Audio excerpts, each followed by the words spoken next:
Hello and welcome. Today I have a little collaboration project to share with you. Tina Walker, who is an artist and also designs stencils and writes a blog post for Stencil Girl products.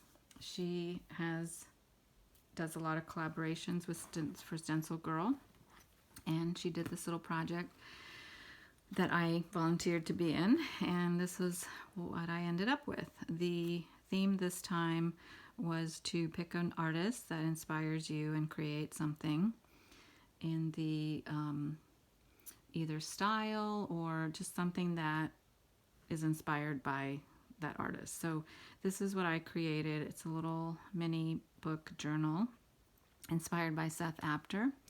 And I thought of this project after I took one of his online classes earlier this year called Mini Book Madness. I made a mini book, and then I had the idea to make another one like this with a hard back book cover.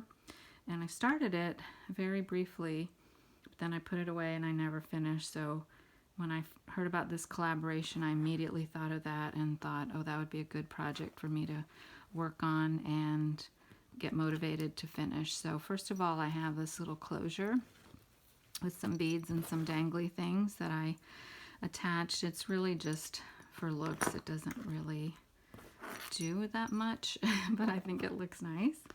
And again, that cover is made from a hardback book, a little small book. You can see it's just about as big as my hand, a little bit smaller.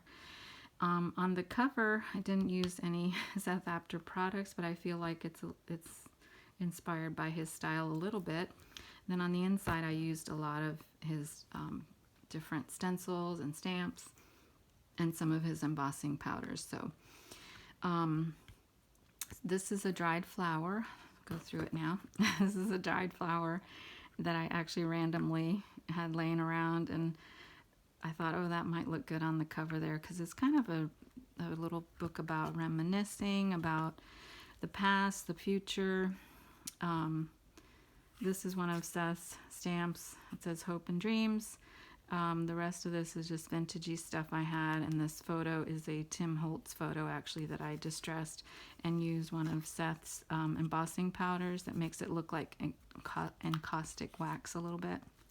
It's a clear embossing powder.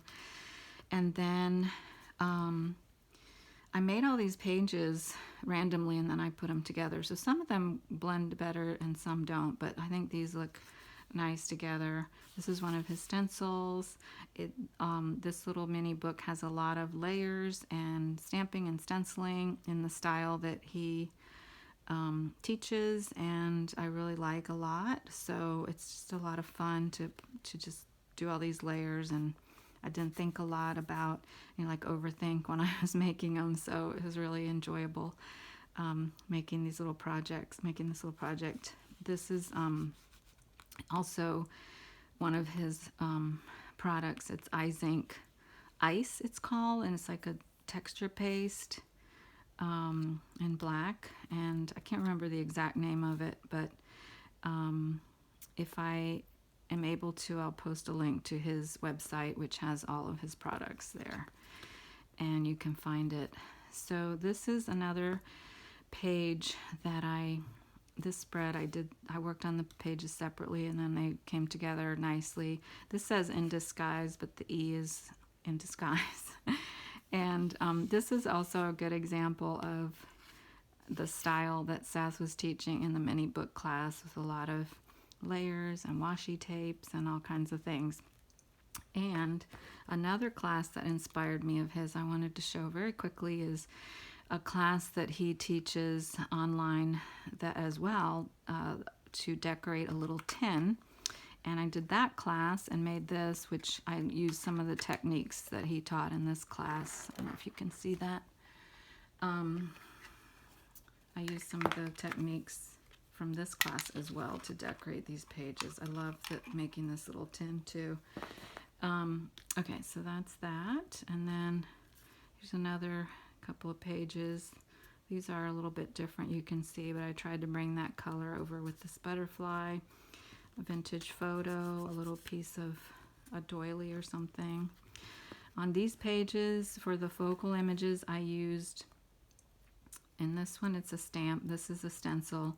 I embossed this one with black and this one with one of Seth Apter's embossing powders. I think it's called something patina. I can't remember the exact name of it, but anyway, these words come from his stencils, and I really like the way that came out. Hopefully it's not glary. Yeah, I think you can see it okay. So this is embossed on plastic, and then I cut it out and glued it on there. This page has a little flip out, and these pages I don't think blended as well together, but I like them each in their own way, and you know, it's okay. This is another one of those embossed images from a stamp on the plastic.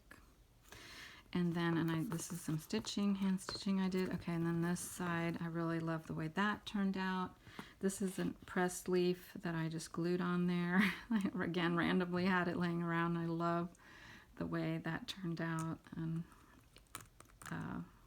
Asian coin and some other decorative items. For this last page, this is the back cover actually, I printed this image onto tissue paper, and then I just attached it to this using matte medium, and it becomes almost transparent. I love the way that looks. So that's kind of like the journey back home after going through this little book or some such thing like that. So that's my little project. I hope you enjoyed it. Thanks for watching, and I will see you next time.